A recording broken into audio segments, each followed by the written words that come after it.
Please don't come to Andrew's rehearsal dinner, my husband said, not looking up from his phone. I set down the piping bag I'd been cleaning and turned to face him. Why? He exhaled slowly, the way he always did before saying something he knew would sting. Because I don't want to spend the entire evening explaining what a cake decorator is to my father's colleagues. I stood very still. 3 years of marriage, and he had finally said it plainly. A pastry chef, I said quietly. I'm a pastry chef. I own a studio. He finally looked up. Claire. His voice carried that patient, slightly weary tone he reserved for conversations he considered beneath him. You make cakes. Beautiful cakes. Yes. But in that world, the world this wedding is bringing into our lives, it sounds like something a teenager does for fun. He set his phone face down on the counter. Isabelle's people are flying in from Montreal. Her producer, her publicist, her agent. These are serious professionals. Isabelle Beaumont, his brother's fiancée. The face of a popular morning lifestyle show broadcast across 3 provinces, the kind of woman whose wardrobe choices trended on Instagram before noon. Andrew Harrington was marrying into television royalty. And apparently that meant the family needed to audit who was standing beside them. I understand, I said. And I did understand not his reasoning, but him. I understood exactly who Daniel Harrington had slowly become over the course of our marriage. I didn't fight him that night. I cleaned the rest of my tools in silence, thought about the hazelnut shoe I needed to finish for a client pickup in the morning, and went to bed before he did. But I lay awake for a long time, remembering the version of us that no longer existed. We met at a fundraiser for Sighe's hospital. I was running the dessert station, which I donated entirely 12 different pastries, all made by hand over 2 days. Daniel had come back to my table 3 times, first for a slice of my salted caramel tart, then a cardamom shortbread, then simply to talk. He stood at my station for 45 minutes while the formal gala swirled around us, listening to me explain why I used Valrhona chocolate for one application and Calibat for another. You talk about this the way architects talk about structural integrity, he said, smiling. Like there are real stakes. There were real stakes. I told him. A cake is someone's memory. You don't get a second chance at it. He called me 2 days later. He showed up at my studio on Roncesvalles Avenue with coffee from the place down the street and watched me work for an entire Saturday morning without saying a word. Just watching. I thought, this is a man who can be still. That felt like something rare. His family was another matter entirely. The first dinner at his parents' home in Forest Hill, the kind of house that looks like it was designed by committee to signal success, his mother Patricia had asked me what I did with a smile that was already retreating. As she asked it, when I told her, she nodded precisely once. How lovely, she said, in the tone people use when they mean the opposite. His father Richard had asked whether I planned to franchise. When I said I wasn't interested in scaling, that the quality I cared about required my direct involvement, he exchanged a glance with Patricia that I wasn't meant to catch. Later in the kitchen, pouring water, I heard his mother tell someone I never found out who that Daniel had always had a soft spot for creative types. The way she said it made it sound like a developmental phase he hadn't quite outgrown. I told myself it didn't matter. Daniel loved me. That was enough. Except over the next 3 years, I watched love quietly rearrange itself into something more conditional. He stopped coming to the studio. He stopped mentioning my work to his friends unless he was framing it as something I was passionate about, which was his way of signaling that it wasn't serious. He started suggesting that when people asked what I did, I might lead with I run my own business before getting into specifics. At one dinner with his firm partners, he introduced me as being in the food industry, which was technically accurate the same way calling a surgeon someone in the health sector is technically accurate. I made a choice each time to let it go. I loved my work too much to let his discomfort shrink it for me. I got up at 5 every morning. I grew my client list. I was booked 4 months in advance. I hired 2 junior pastry chefs.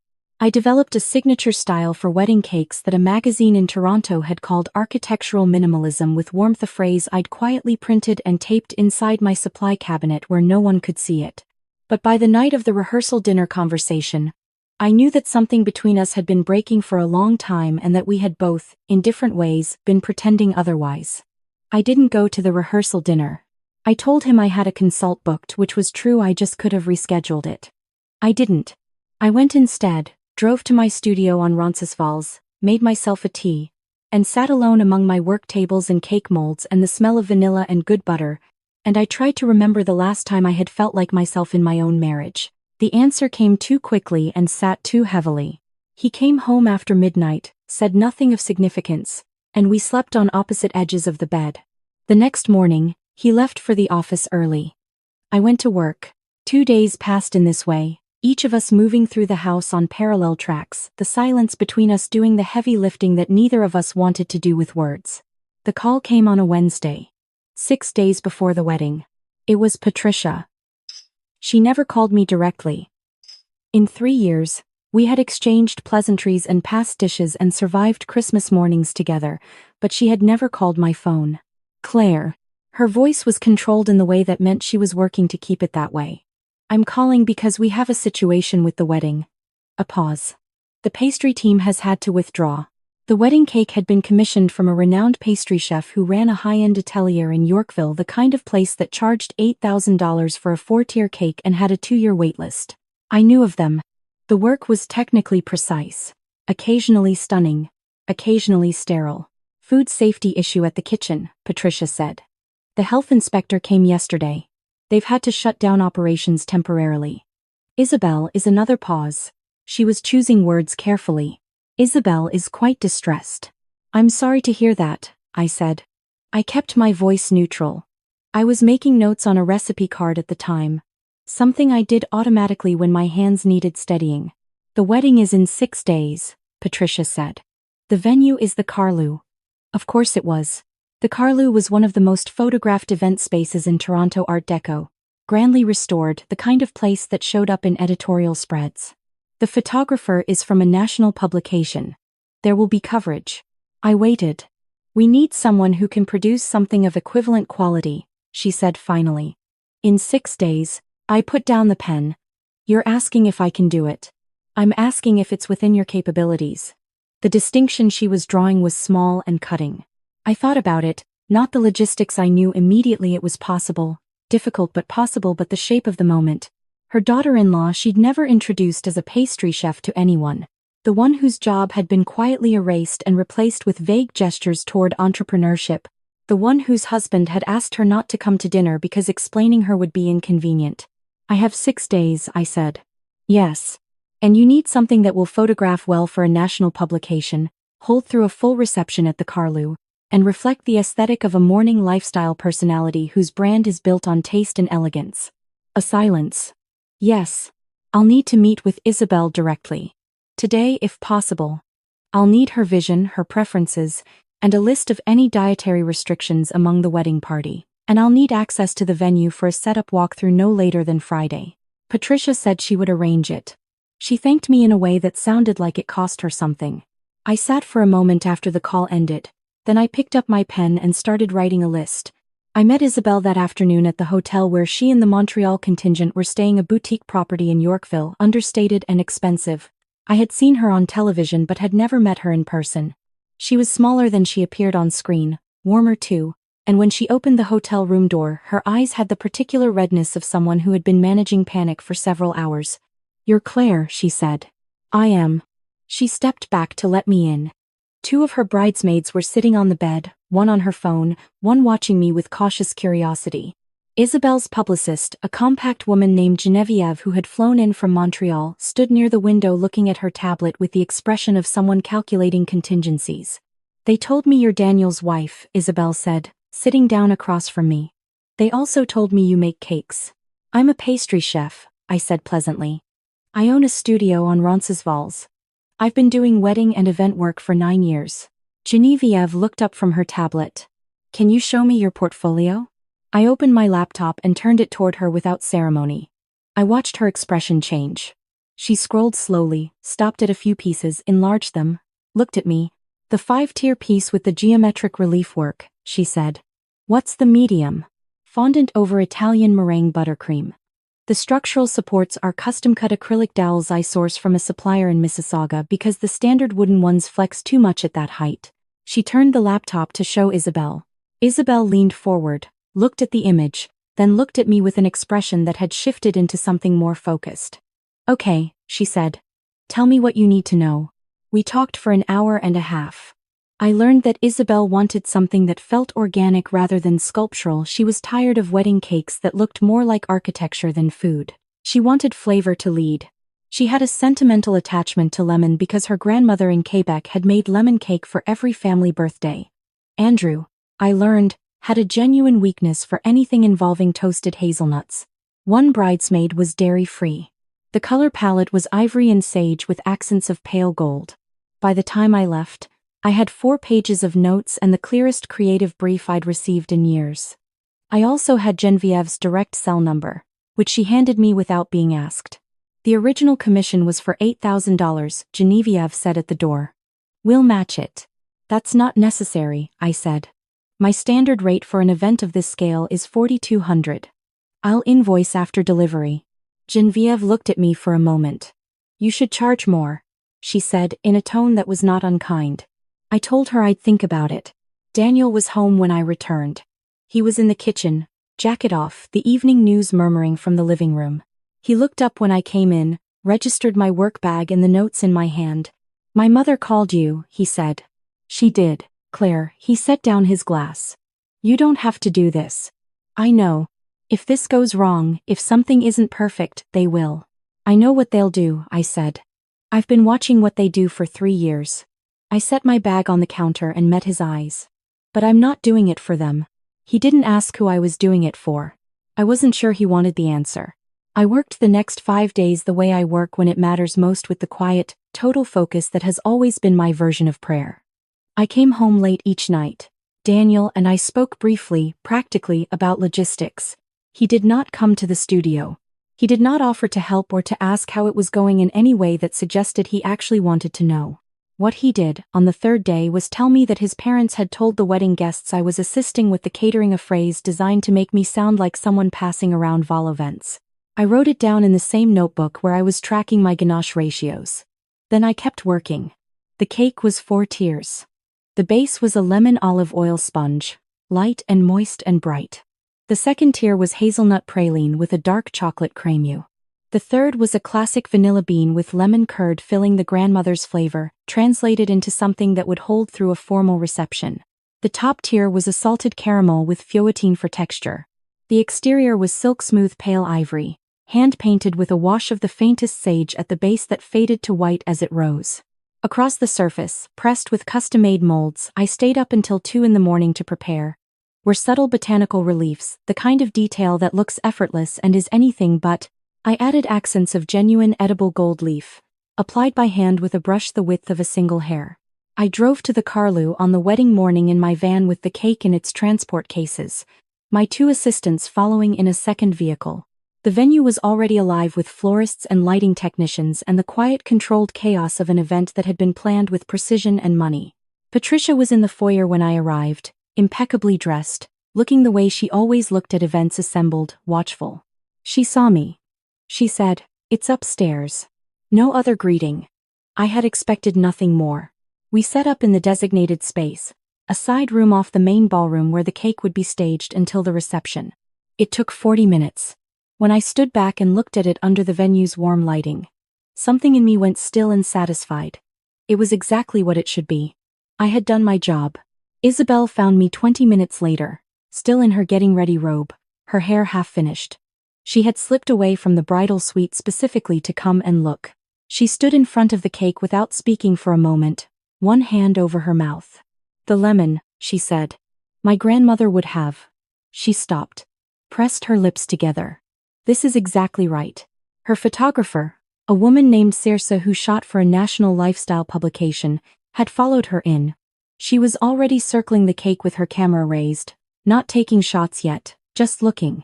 "The light hits the gold differently at each angle," she said quietly, almost to herself. "This is going to be extraordinary." Isabel turned to me. "How long have you been doing this?" 9 years. "How is it that I've never heard of you?" I smiled. "I'm not sure you move in the circles where my name comes up." She studied me. "Daniel's family," she stopped. Started again more carefully. "They never mentioned you worked like this." "No," I agreed. "They didn't." She looked at me for another moment with an expression I recognized, the look of a woman piecing together a picture she hadn't been given all the pieces to. Then she squeezed my hand briefly, the way women do when they want to say something significant without the ceremony of saying it, and went back to the bridal suite. I slipped into the wedding itself near the back of the seated guests, quiet and unobtrusive. The ceremony was at a chapel in the annex, intimate and lovely. Andrew was visibly moved, a man undone by happiness in the best possible way.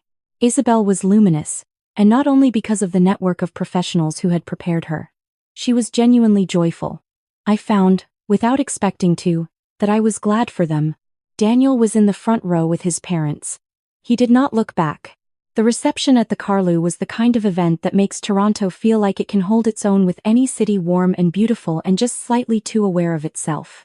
I had attended because Isabel had added my name to the guest list directly, bypassing whatever process the family had for deciding who belonged. I found a seat near a smaller table at the side, comfortable to observe. The cake was cut at 8:30. The reaction moved across the room audibly, first from those close enough to see it, then spreading as Circe's photographs began circulating among guests who had seen her shooting it. Within 20 minutes of the first slice being served, 3 people had approached me. The first was Genevieve, who handed me a card and said she expected to be in touch. The second was a woman who produced a home and lifestyle show distributed nationally through a streaming platform, who asked if I had ever considered a media profile. The third was Circe herself, who said she was shooting a feature on Canadian artisan food producers in the fall and asked if she could contact me about participating. I gave each of them my card. I had brought a small stack, tucked into my clutch with the habit of someone who has learned to be prepared. Daniel found me near the edge of the room as the evening grew later. He looked tired, not the tiredness of a long day, but the deeper kind. He held 2 glasses of wine, offered me one. I took it. "People are talking about the cake," he said. "I know." He watched me for a moment. "You're very good, Claire." I looked at him. "I know that too." Something shifted in his expression, something that might have been relief, or grief, or both. "I thought if they saw tonight, if they saw what you can do, maybe." "Maybe what?" I asked. Gently, not cruelly. He didn't finish the sentence. Because there wasn't a version of it that worked, and I think somewhere beneath the exhaustion and the self-deception he knew that. The problem had never been that his family didn't know what I was capable of. The problem was that it had taken a national publication and a television personality's wedding to make my capability legible to them. And even now, in this room where people whose professional opinion actually registered with him were seeking me out, even now, the instinct I could see moving through him was not admiration for the thing I had always been, but a kind of recalculation. A recognition that I might be useful to the image he maintained. That was not the same thing as being valued. I had learned, somewhere in the quiet of the past 3 years, the difference between those two things. "I'm going to talk to a lawyer," I said. "Not tomorrow. But soon." He was quiet for a long time. He looked at his wine glass. He nodded, once, slowly, like someone accepting a diagnosis they had suspected but hoped wouldn't come. "I did love you," he said. "I know," I said. "I loved you too." Neither of us said anything more for a moment. The band had started a soft second set, something instrumental and unhurried. Around us the room moved and glittered and people laughed and a couple danced near the front of the floor. Patricia found me as I was gathering my things to leave, near the cloakroom. She was alone, which was unusual. She was rarely alone in social settings. She stopped in front of me, and for a moment she simply looked at me the way people do when they are deciding whether to say the real thing. "The cake," she said finally. "It was exceptional. Thank you. I didn't know you worked at that level." I looked at her steadily. "You never asked." Her jaw tightened almost imperceptibly. But she didn't deflect, which was more than I had expected. "No," she said. "I didn't." I waited, but there was nothing else. She was a woman who had spent a lifetime arranging surfaces and was not built for the kind of conversation that reached below them. I understood that. I didn't hold it against her, or not more than was reasonable. "Good night, Patricia," I said. I drove home with the windows down despite the September cold, the city moving past me, the lake somewhere to the south sending its particular smell through the dark. I wasn't sad, exactly. I was something else, lighter in a way that also ached, the feeling of setting something down that had been too heavy for too long. The following week brought more than I had expected. Genevieve called on Monday to ask if I could supply specialty pastries for a Montreal event Isabel was hosting in November, not the wedding, something separate, her own. Sighe emailed to confirm the feature. The lifestyle show producer sent a longer message outlining a segment concept she was developing around Canadian artisan food businesses, specifically women-owned studios. She mentioned a production budget and a timeline. It was real. I told Zara, my senior pastry chef, who was 26 and had been with me for 2 years and deserved to know, because she was part of why any of it was possible. She threw her arms around me and accidentally got buttercream on my shoulder, and neither of us cared. I called a family lawyer that Thursday. She was direct and efficient and had a calming presence that I found more helpful than sympathy. We talked for an hour. I drove home and made myself dinner and sat at the kitchen table alone and ate it, and it was fine. It was more than fine, actually there was a quietness to it that had been missing for a long time. Daniel and I had one more real conversation, about 2 weeks later, in the kitchen on a Saturday morning when the light was coming through the window at the angle that had always made that room beautiful. We talked about logistics. Mostly. We were careful with each other in the way of people who have decided to stop causing damage. Before he left that morning, he stood in the doorway for a moment and said, "I think I knew, even at the beginning, that I was asking you to be smaller than you are. I just couldn't admit it to myself. I thought about it. I think you're right," I said. "I think I let you, for a while." He nodded. He left. The door closed quietly behind him. I stayed at the table a little longer, finishing my coffee, looking at the light. Then I got up, changed my clothes, and drove to the studio. There was a lemon olive oil cake to perfect. I was reworking the crumb structure, tightening the balance between acidity and fat. I had a theory about the resting time and wanted to test it properly. The morning was long and uninterrupted and smelled exactly the way a good morning should. By noon, I had something close to perfect. I wrote it down carefully in the notebook I keep for recipes that matter, the ones that have earned their place. Then I started on the next thing. My hands knew what to do. They always had.